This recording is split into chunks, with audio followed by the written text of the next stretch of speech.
God said, let there be light, let there be this. The blueprint he made, which is that two-dimensional structure, which is the tree of life and the tree of knowledge. That's the structure of the reflections that become material. And the moment they become material, it encapsulates the truth, but its reflections are diversity between polarizations, between positive and negatives. In the world of unity, there is no polarization. Now, when that differentiation, the projection comes from the 2D into the three-dimensional world, there is movement. And movement is what we call time. And time is really a possibility for those reflections in a conscious mind that needs steps to grow. Because in that totalness, that light of all knowledge is too powerful. It would burn matter in one go. Because you cannot see God in his face. You would burn alive. So by slowing it down, that's why we have a limited force of light in which matter can be present. It's like being in a mirrored room. We can see ourselves in the mirror in front, and in the back there is another view that we cannot see of ourselves, our back, positive, negative, in all our situations. When we do all those combinations, we start to be able to center ourselves. We are not attracted by left, we are not attracted by right anymore. We become in the center. There is a nice, playful toy. It's called a magiscope. And a magiscope is a plastic bowl with mirrors and a plastic ball on top. If you put a little thing inside it, then on the outside, it looks like it's projecting a holographic image of what you have put inside. A magiscope, it's called.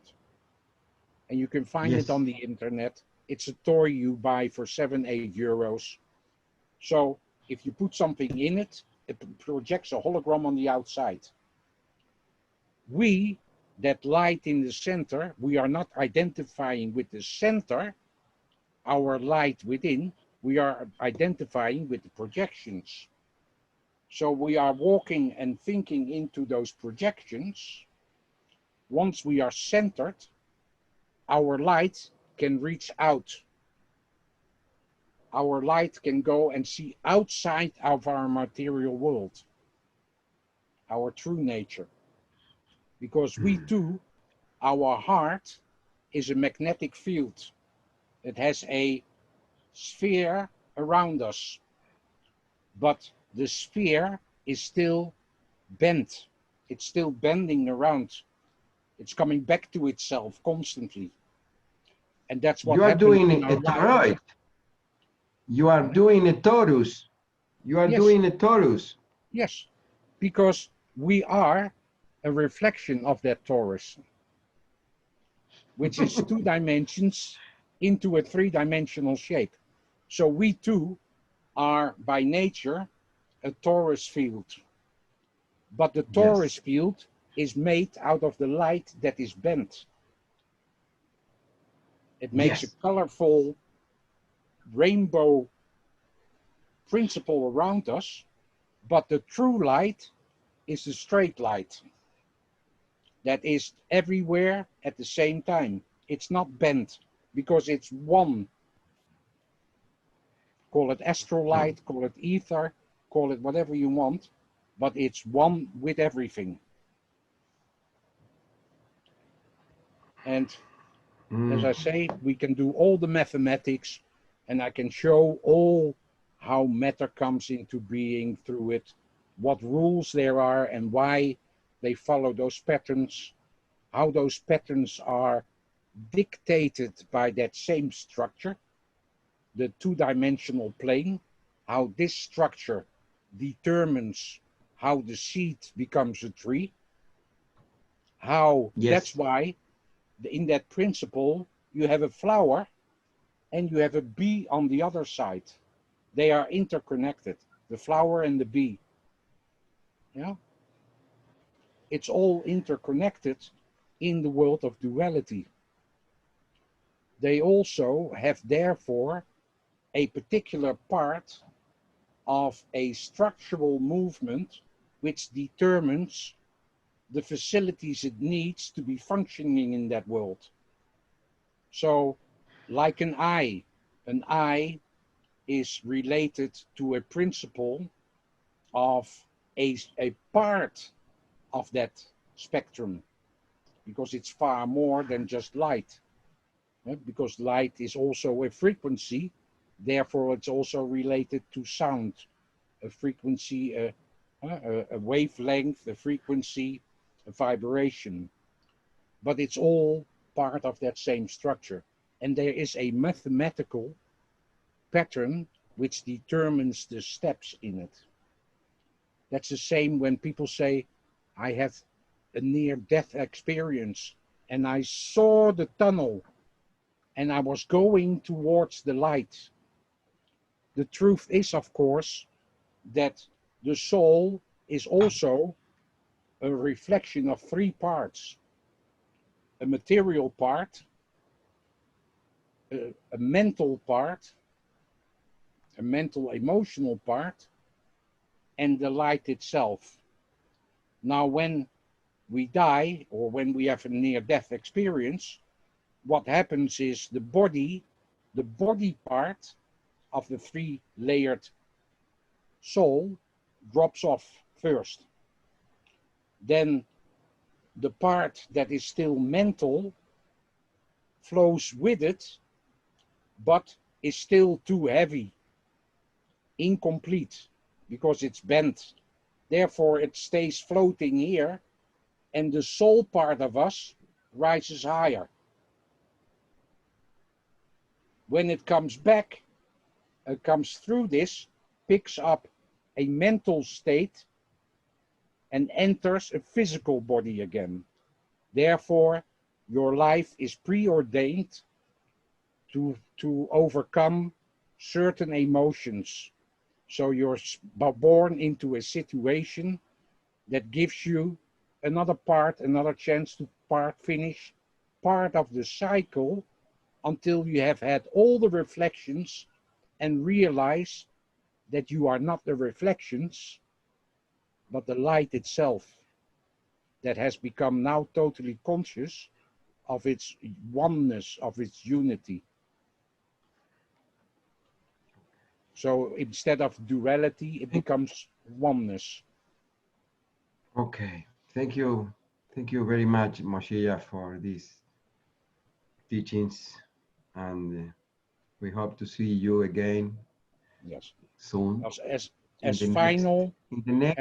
I think in the next time we will speak about the numbers, the mathematical equations, I want to say, that give base to this profound wisdom that you are expressing. I want to say there that in this process of reflecting inside, where we start to see how our emotions are misguiding us, and therefore we build more strength, willpower to separate ourselves and not just blindly follow our emotional impulses. But also when we start to see that in ourselves, we start to see the mathematics and the structure behind it, our belief grows into a kind of knowing that gives us the strength to separate ourselves from that animal thing, which was said that we have to become masters of instead of slaves from. Because the story Okay. of the slaves in Egypt was exactly the same story. To be free ourselves of our enslavement only metaphorically was represented by the Pharaoh from which they escaped. And then they dwelt in the wilderness because they didn't know how to free themselves from those emotions that were constantly attacking them. So that is something that the mathematics will show, that those things are real. It's really working like that, and it's really affecting us that way. And that's how we build the strength to separate ourselves and purify our hearts with compassion.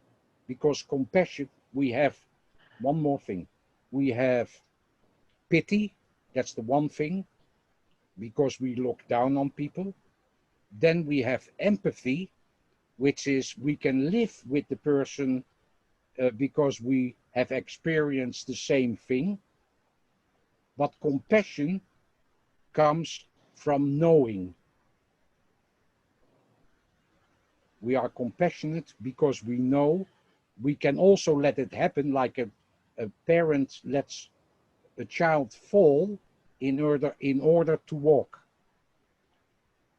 We cannot walk until we fall to find our balance. So being compassionate is allowing sometimes for suffering to happen because it helps us to grow, to learn. It's up to us how much suffering we accept and need before we start to awaken from the fact that we are often only letting those things happen to ourselves without knowing that that bit that guided us was blindness. So that's for, I think, for today's part, Thank you. quite something to swallow. Thank you very much, Moshiya. Thank you. Thank you from my heart and from the people And I we hope that listen to any you. part that they want to know a little bit more about, please let them make some notes about the questions, and I will gladly answer anything, whether it's the technical part, the physiological, or the psychological part. I will all take each bit as it comes. No problem. Thank you. Thank you very much. Have a nice day. You too.